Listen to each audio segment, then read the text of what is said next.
ధన్యవాదాలు అధ్యక్ష. ఈ పద్ధతుల మీద నాకు మాట్లాడే అవకాశం ఇచ్చినందుకు ప్రత్యేకంగా మీకు ధన్యవాదాలు అధ్యక్ష. ఈరోజు అన్నీ కూడా సంక్షేమ పథకాల గురించే ఉన్నది. సంక్షేమ పథకాల గురించి మాట్లాడేటప్పుడు ముందుగా ఒక 2 నిమిషాలు ఈ రాష్ట్ర ఆర్థిక వ్యవస్థ మీద మాట్లాడాలి.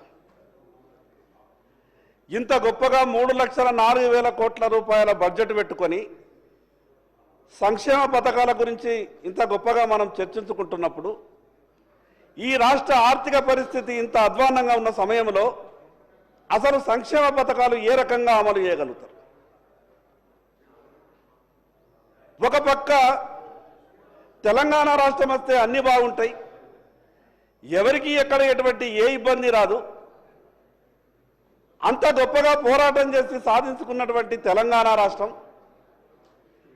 ఇంత అప్పుల ఊబిలో కూరుకుపోయిన తర్వాత ఈ సంక్షేమ పథకాలు సరైన రీతిలో ఈ రాష్ట్రంలో అమలు జరగాలంటే ఈ రాష్ట్రంలో పనిచేస్తున్నటువంటి ఉద్యోగులు కూడా సంతోషంగా ఉండాలి అధ్యక్ష.